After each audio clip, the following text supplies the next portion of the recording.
Good morning, dear students. Welcome to Parth Online Tutorials. In today's class, we will do petroleum. The second part of this chapter, coal and petroleum, is petroleum. In the previous class, we have done coal. हमने coal कर लिया है. Coal we have completed coal. Now it's a time to learn or study or to identify what is petroleum. The complete information of petroleum. मैंने पहले भी आपको बताया था कि जब भी हम complete information की बात करते हैं तो हम कब उसके बारे में कि वो है क्या, what do you mean by petroleum, petroleum होता क्या है, उसका ओरिजिन, वो बनता कैसे है, कॉम्पोजिशंस क्या है, उसके अंदर क्या प्रेजेंट है, टाइप्स ऑफ पेट्रोलियम, लोकेशन क्या है और उसका फंक्शन क्या है, क्यों उसको यूज करते हैं. अगर इन सब पॉइंट्स के बारे में हमें पता चलता है तो हमें कंप्लीट इंफॉर्मेशन मिलती है किसी भी प्रोडक्ट्स की, किसी भी थिंग्स की, किसी की भी मैटर्स की. ठीक है, उसमें हम भी आ जाते हैं. ठीक है, तो अगेन हम वही पैरामीटर, वही स्टेप्स फॉलो करेंगे पेट्रोलियम को स्टडी करने के लिए जो हमने कोल को स्टडी करने के लिए यूज किया था. वहां पर भी क्वेश्चन यही था, व्हाट इज कोल, और आज भी हमारा क्वेश्चन यही है कि व्हाट इज पेट्रोलियम. कोल में भी मैंने आपको सिंपल लैंग्वेज में बताया था कि जब भी कोई पूछता है कि व्हाट इज कोल तो सिंपली एक्सप्लेन करना है आपने. अगर वो ज्यादा डिटेल नहीं मांग रहा है तो सिंपल वन लाइन में बोलेंगे, it is a fossil fuel. Coal is a, coal की बात करता हूं, कंपेयर करूंगा अभी इसको साथ में. Coal is a fossil fuel that has black in colour and solid in nature. ठीक है, उसको हम कोल बोलते हैं. ठीक है, जो हार्ड स्टेट में होता है. अगर मैं पेट्रोलियम की बात करता हूं तो ये भी फॉसिल फ्यूल है, क्योंकि petroleum is also an example of fossil fuel. Petroleum is a fossil fuel that has black colour and liquid in nature. जो लिक्विड नेचर का है, ब्लैक कलर है, and it is also known as black gold. Black gold के नाम से भी famous है पूरे वर्ल्ड में, क्योंकि जो हमारी बेसिक एनर्जी की नीड्स है वो पेट्रोलियम ही पूरी करता है. ठीक है, जैसे कि डीजल, पेट्रोल, ये सब के सब बाय प्रोडक्ट्स हैं पेट्रोलियम के, जिनको हम आगे नेक्स्ट टॉपिक में कवर करेंगे. ठीक है, तो व्हाट इज पेट्रोलियम हमें समझ आता है कि पेट्रोलियम है क्या. पेट्रोलियम की अगर बात करें, पेट्रोलियम दो वर्ड से मिलकर बना है, petro oleum. Petro means rocks, oleum means oil. Petro means rocks and oleum means oil. Oil that found under the rocks are called petroleum. ऐसा ऑयल जो रॉक्स के नीचे मिलता है अंडरग्राउंड में इन द अर्थ, उसको हम पेट्रोलियम बोलते हैं, इसलिए इसका नाम पेट्रोलियम पड़ा. ठीक है, तो अभी व्हाट इज पेट्रोलियम और पेट्रोलियम वर्ड्स का जो मीन है वो आपको पता चल गया. नेक्स्ट है ओरिजिन, कि बना कैसे, कहां से आया है ये. ठीक है, इसकी फॉर्मेशन कैसे हुई है, ये सब के सब हम इस टॉपिक में कवर करेंगे, ओरिजिन ऑफ पेट्रोलियम में. कोल की बात करते हैं. कोल हम कर चुके हैं, तो मैंने कोल में बताया था कि it has formed over a million of years, over period of million of years. कई लाखों साल लगे उसको बनने में. ठीक है, एंड कोल की बात करते हैं. It was formed from the fossils और डेड रिमेन्स ऑफ प्लांट्स और forest. But in this petroleum section, petroleum was formed from the dead remains of sea organisms. जो समुद्र के ऑर्गेनिजम्स थे एट दैट टाइम, उस टाइम में उनके dead remain से पेट्रोलियम बना है. Under the temperature and pressure it faced over a million of times. ठीक है, जो भी उसने फेस किया है प्रेशर और टेम्परेचर, उसकी वजह से इन मिलियन ऑफ ईयर्स में वो कन्वर्ट हो गया है पेट्रोलियम में. तो यहां पर ओरिजिन क्या होगा, फ्रॉम द सी ऑर्गेनिजम्स. मैंने ऑर्गेनिज्म बोला है, सी एनिमल्स, प्लांट्स नहीं बोल रहा हूं, दोनों ही आगे उसके अंदर. सी ऑर्गेनिज्म से बनता है पेट्रोलियम एंड फॉरेस्ट और प्लांट से बनता है कोल. ठीक है ना, तो ये हमारा ओरिजिन है. और यहां पर कंपोजिशन की बात करते हैं कि पेट्रोलियम के अंदर होता क्या है. देखो, कोल में क्या था, मेनली कार्बन थे, उसके बाद हाइड्रोजन, ऑक्सीजन, नाइट्रोजन, सल्फर, वो सब सेकेंडरी कंपोनेंट्स थे. तो यहां पर भी ऐसा है. तो the primary components which is present in petroleum is carbon. Carbon is the primary components which is present in petroleum. उसके बाद हाइड्रोजन, ऑक्सीजन, सल्फर, वो सब के सब सेकेंडरी कंपोनेंट्स है और स्मॉल अमाउंट्स में पेट्रोलियम के अंदर प्रेजेंट है. सल्फर भी प्रेजेंट होता है जो एक एयर पॉल्यूटेंट्स का काम करता है. इसलिए जब भी हम पेट्रोलियम बर्न करते हैं या पेट्रोलियम प्रोडक्ट्स को यूज करते हैं तो हमें सल्फर डाइऑक्साइड गैस मिलती है. ठीक है ना. नेक्स्ट है टाइप्स ऑफ पेट्रोलियम. कोल में टाइप्स थे, एंथ्रासाइट, बिटुमिनस, लिग्नाइट और peat. These are the types of coal. Now petroleum. Petroleum में कुछ ऐसा टाइप्स नहीं है जैसे कि कोल में थे, बट यहां पर ग्रेड है, टू टाइप्स ग्रेड है, लो ग्रेड और high quality grade. Low quality grade petroleum and high quality grade petroleum. India के अंदर maximum low quality grade petroleum मिलता है. हाई क्वालिटी ग्रेड पेट्रोलियम हमें सऊदी अरेबिया कंट्री से मिलता है. from like Kuwait or Iran, Iraq. These are the main place where we get the petroleum, crude oil, उसको हम बोलते हैं crude oil. Oil petroleum that जो अनट्रीटेड कंडीशन में हो, जिसको ट्रीट ना किया गया हो अभी तक, उसको हम क्रूड ऑयल बोलेंगे। Petroleum is crude oil when it is untreated, जब तक उसको ट्रीट ना किया जाए। ट्रीट हम करेंगे with the help of some in our refineries, जितने भी रिफाइनरीज इंडिया के अंदर है वो रिफाइन करती हैं, उसको ट्रीट करती हैं। लेकिन जब तक ट्रीट नहीं होता उसको क्रूड ऑयल के नाम से फेमस है वो क्रूड ऑयल। तो जो क्रूड ऑयल है वो हमें साउथ अरेबियन कंट्री से मिलता है, हाई क्वालिटी का। इंडिया के अंदर ही प्रेजेंट है लेकिन उसमें क्वालिटी इतनी अच्छी नहीं है। कुछ प्लेसेस है वहाँ पर काफ़ी इंप्रूव है, उसको हम लोकेशन में डिस्कस करेंगे। जो हमारा लास्ट टॉपिक है लोकेशन की, इंडिया के अंदर कहाँ पर है, जैसे कि हमने कोल में डिस्कस किया था। नेक्स्ट है फंक्शन, कि पेट्रोलियम का फंक्शन क्या है, क्यों इसको यूज करते हैं।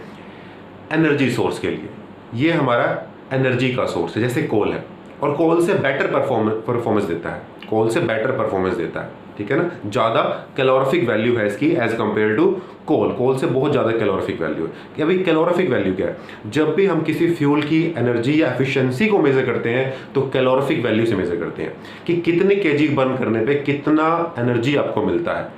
तो जितना अगर कम केजी होगा और ज़्यादा एनर्जी मिलेगा तो उसकी कैलोरीफिक वैल्यू ज़्यादा होगी, कोल की कम होती है। सबसे ज़्यादा जो कैलोरीफिक वैल्यू होती है वो होती है हाइड्रोजन गैस की, हाइड्रोजन गैस की। ये जनरल नॉलेज का क्वेश्चन है आपका, जनरल नॉलेज के क्वेश्चन में आता है कि वो कौन सा फ्यूल है अर्थ पे जिसकी सबसे ज़्यादा कैलोरीफिक वैल्यू है, यानी जो कम क्वांटिटी में बहुत ज़्यादा एनर्जी देता हो, जो रॉकेट्स में यूज़ होता है, जो जेट इंजन में हम यूज़ कर सकते हैं, ठीक है, वो है आपका हाइड्रोजन फ्यूल, ठीक है। तो कैलोरीफिक वैल्यू मेजर करते हैं, बहुत ज़्यादा होती है उसकी।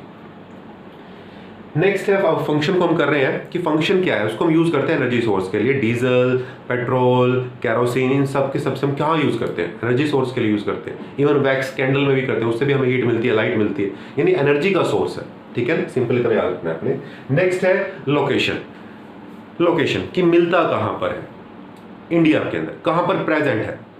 मेनली जो साइट्स है वो है असम, गुजरात। ऑयल वेल्स होते हैं, कुएं होते हैं, ऑयल वेल्स। जो oil wells in India present in Assam, Gujarat, Bombay high shore. Bombay high शोर कहाँ पर है, ये बॉम्बे के पास में ही समुंदर में, सी में, वहाँ पर इसकी लोकेशन है, सी में लोकेशन है बॉम्बे हाई शोर, ठीक है। इसको रिलायंस ऑपरेट करती है इंडिया के अंदर, ठीक है। So these are the locations of petroleum in our country, ये हमारी कंट्री में इनकी लोकेशंस है, ठीक है बेटा। तो ये आपके अभी हमने पेट्रोलियम के बारे में कंप्लीट इंफॉर्मेशन ली है।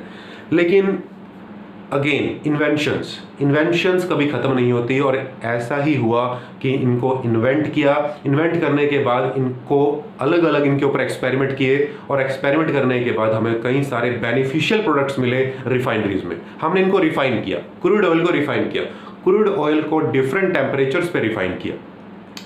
डिफरेंट टेम्परेचर्स पे रिफाइन करने की वजह से we get more than 10 useful products, हमें मोर देन 10 यूजफुल प्रोडक्ट्स मिले, और उनमें ही आपका पेट्रोल, कैरोसिन, डीजल, नेफ्ता और वैक्स ऑयल्स, ये सब हमें मिलते हैं।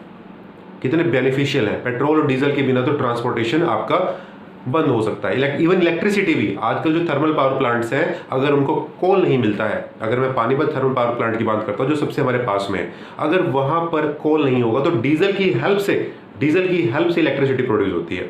तो पेट्रोलियम हमें, it is really a great source of energy this time, ठीक है ना। लेकिन एक वरी करने का पॉइंट हमारे पास है कि जो अभी एस्टिमेशन है, पेट्रोलियम सिर्फ 70 ईयर्स के लिए अवेलेबल है, 70 ईयर्स। अभी तक जितनी हमें लोकेशंस पता है all over the world, 70 years तक आपको पेट्रोलियम देखने को मिलता है। यानी अगर कोई नई डिस्कवरी नहीं हुई किसी ऑयल वेल्स की, कोई नए कुएं नहीं मिलते हैं, तो आपके सामने, आप जो आपकी एज है, आप खुद देखोगे पेट्रोलियम फिनिश होते हुए।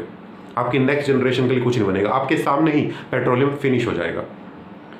लेकिन डिस्कवरी चल रही है, रशिया ने भी क्लेम करता है, और आपको पता होगा साउथ चाइना सी एक इशू चल रहा है, world, it is a case of world near China, South China Sea. वहाँ पर चाइना काफ़ी इन्फ्लुएंस क्रिएट करता है, अपना दबदबा बनाता है, और वो कहता है कि वही डिस्कवरी करेगा साउथ चाइना सी में पेट्रोलियम की।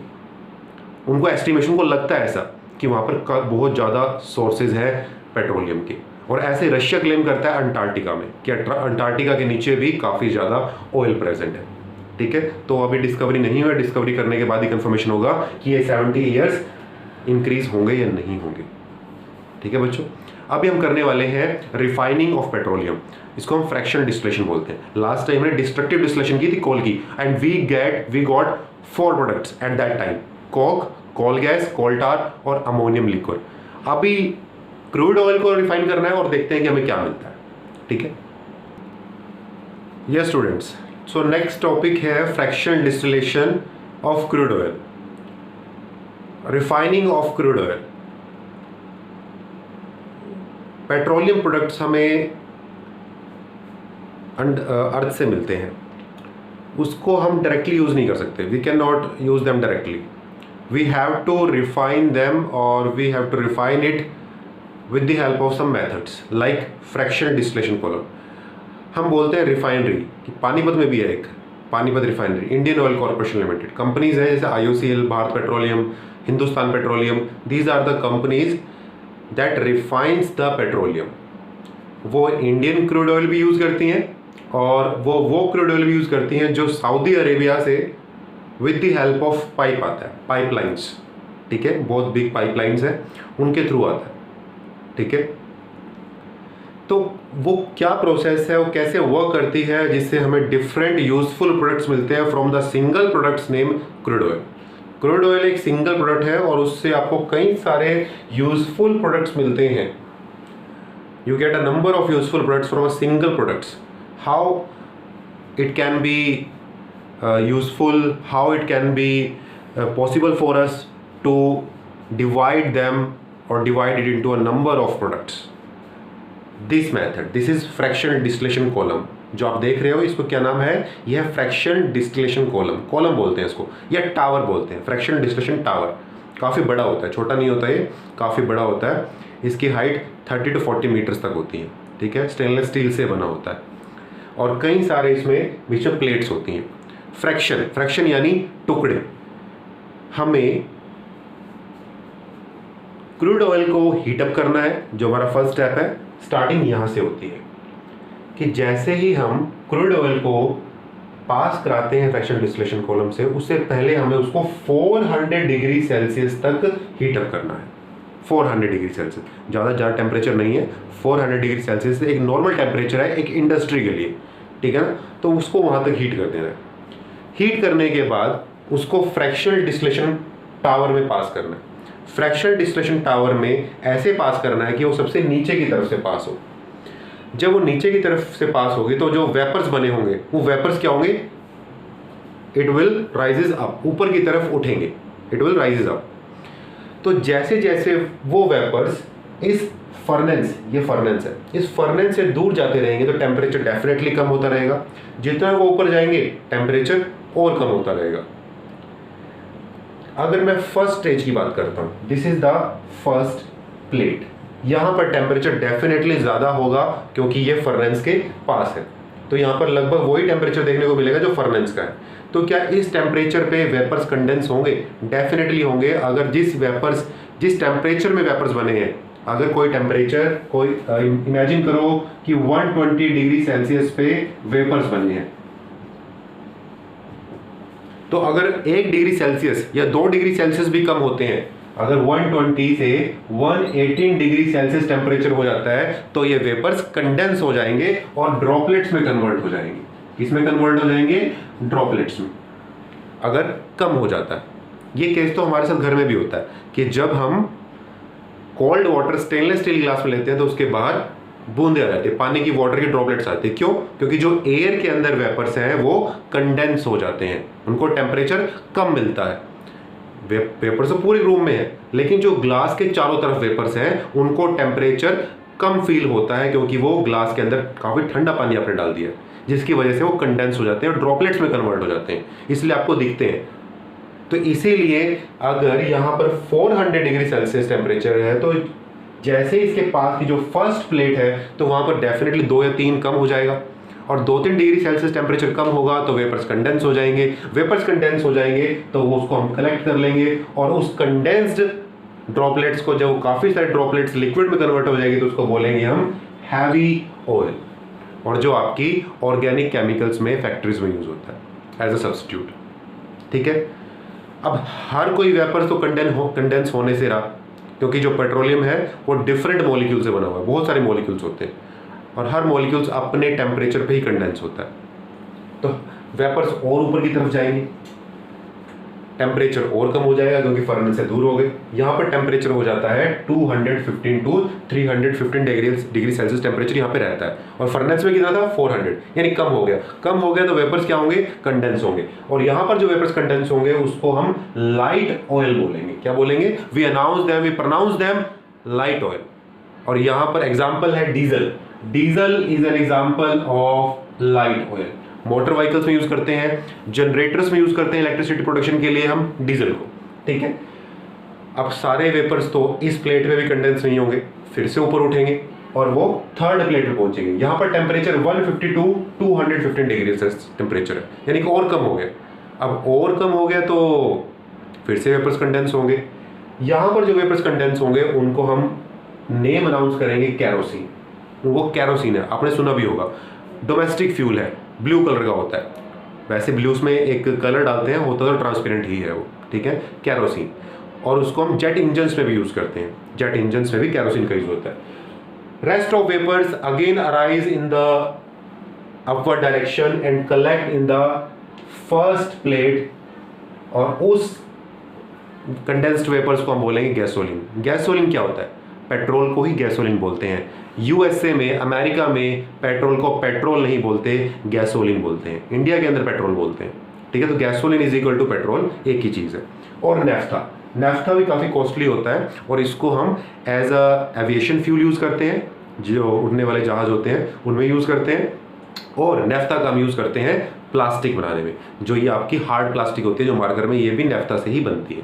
ये टेक्नोलॉजी हम डेवलप कर ली है, पानीपत रिफाइनरी में ऐसा हो रहा है। ठीक है, नेक्स्ट है, अब यहाँ पर temperature 90 to 165 degree Celsius temperature है। अब सबसे ऊपर की बात करते हैं। यहाँ पर वो वेपर्स होंगे जो कंडेंस ही नहीं होंगे, और उन वेपर्स को हम बोलेंगे पेट्रोलियम गैस। क्या बोलेंगे? Petroleum gas. वो लिक्विड में कन्वर्ट ही नहीं होंगे, उनको टेम्परेचर मिल ही नहीं रहा है।